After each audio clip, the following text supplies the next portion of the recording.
Hey guys. All right. Almost did connect there, so I'm glad I did. All right, here we go. So Charlie and the Great Glass Elevator, Chapter 2. Mr. Drew started us off yesterday, and now it's time to find out what happens next in Space Hotel USA.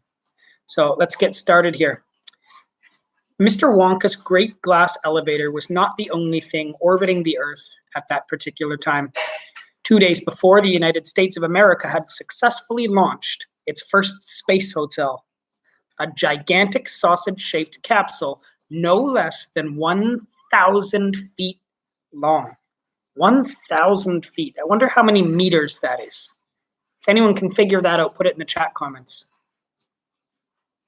It was called the Space Hotel USA, and it was the marvel of the space age. It had an inside tennis court, a swimming pool, a gym, a kids' playroom, and 500 luxury bedrooms, each with a private bath.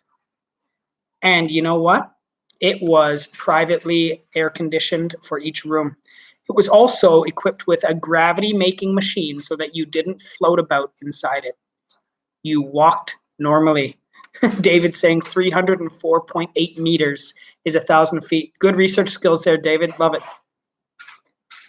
So the gravity machine made sure you didn't float around. You walked normally.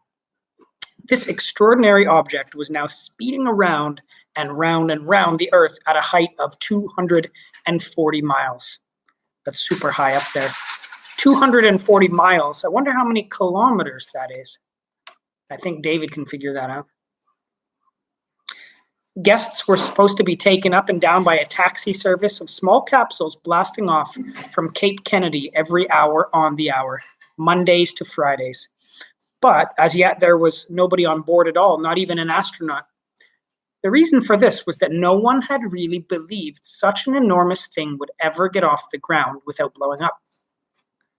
But the launching pad had great success, and now the space hotel was safely in orbit, and there was a tremendous hustle and bustle to send up the first guests.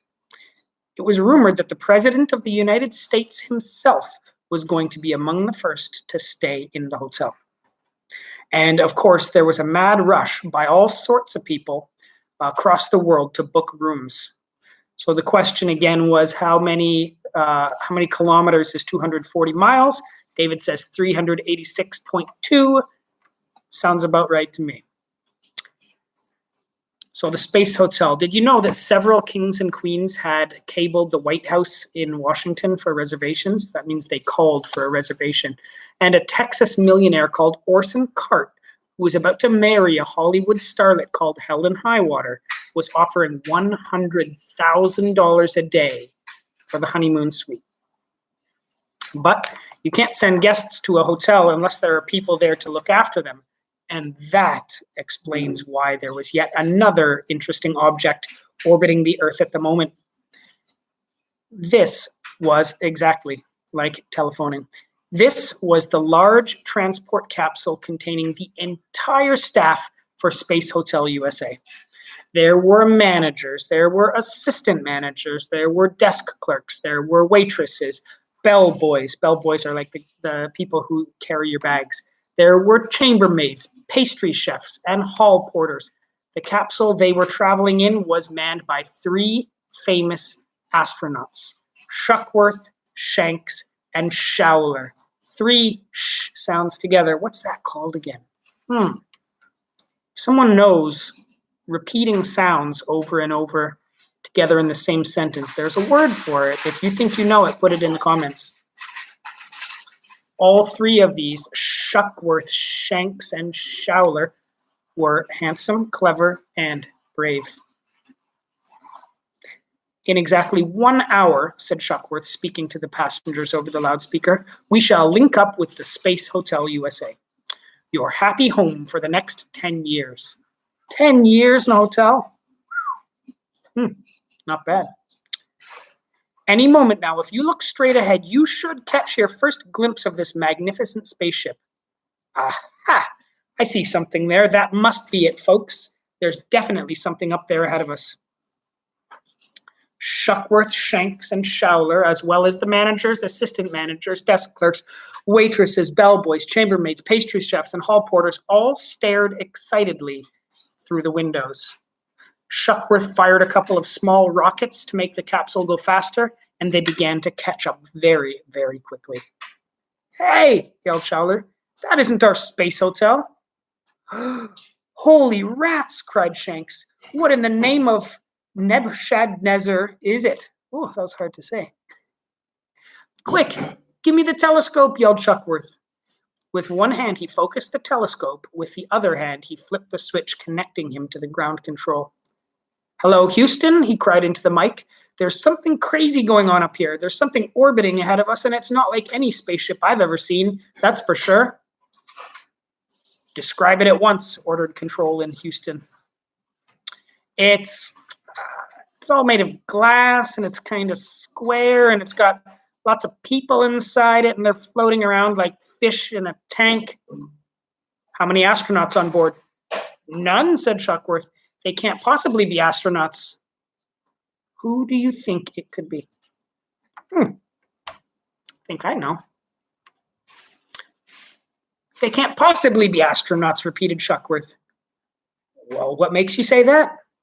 "Because at least 3 of them are in nightshirts." Nightshirts are kind of like pajamas, right? "Don't be a fool," Shuckworth snapped ground control. "Pull yourself together, man. This is serious." "I swear it," cried poor Shuckworth. "There's 3 of them in nightshirts. 2 old women and 1 old man. I can see them clearly. I can even see their faces. Jeepers, they're older than Moses. They're about 90 years old." "Oh, you've gone mad," Shuckworth shouted ground control. "You're fired. Give me Shanks." "Shanks speaking," said Shanks. "Now listen here, Houston. There's these 3 old birds in nightshirts floating around in this crazy glass box, and there's a funny little guy with a pointy beard wearing a black top hat and a plum-colored velvet tailcoat and bottle green trousers." "Ah, stop!" screamed ground control. "Well, that's not all," said Shanks. "There's also a little boy about 10 years old." "That's no boy, you idiot," shouted ground control. Ground control's kind of mean, aren't they? "That's an astronaut in disguise. It's a midget astronaut dressed up as a little boy. Those old people are astronauts too. They're all in disguise." "But who are they?" cried Shanks. "How the heck would I know?" said ground control. "Are they heading right for our space hotel?" "That's exactly where they're heading," cried Shanks. "I can see the space hotel now about a mile ahead." "They're gonna blow it up," yelled ground control. "This is desperate. This is..." Suddenly his voice cut off, and Shanks heard another, quite different voice in his earphones. It was deep and rasping. "I'll take care of this," said the deep, rasping voice. "Are you there, Shanks?" "Of course I'm there," said Shanks. "But how dare you butt in? Keep your big nose out of this. Who are you anyways?" "This is the President of the United States," said the voice. I agree with AISVNG4 here. That ground control worker needs to be nicer. "And this is the Wizard of Oz," said Shanks. "Who are you kidding?" "Cut the piffle, Shanks," snapped the president. "This is a national emergency." "Good grief," said Shanks, turning to Shuckworth and Showler. "It's really the president. It's President Gillygrass himself. Well, hello there, President, sir. How are you today?" "How many people are there in that glass capsule?" rasped the president. 8, said Shanks, "all floating." "Floating?" "We're outside the pull of gravity up here, Mr. President. Everything floats. We'd be floating ourselves if we weren't strapped down. Did you know that?" "Of course I knew that," said the president. "What else can you tell me about this great glass capsule?" "Well, there's a bed in it," said Shanks. "A big double bed. And that's floating too." "A bed?" barked the president. "Who ever heard of a bed in a spacecraft?" "I swear it's a bed," said Shanks. "You must be loopy, Shanks," declared the president. "You're as dotty as a donut. Let me talk to Showler." I know I'm getting thirsty for some water now. "Showler." "Showler here, Mr. President," said Showler, taking the mic from Shanks. It's a great honor to talk to you, Mr. President, sir. Oh, shut up, said the president. Just tell me what you see. Yeah, the president's kind of mean, too. It's a bed, all right, Mr. President. I can see it through my telescope. It's got sheets and blankets and a mattress, and that's not a bed, you driveling thickwit, yelled the president. Nice, cool water.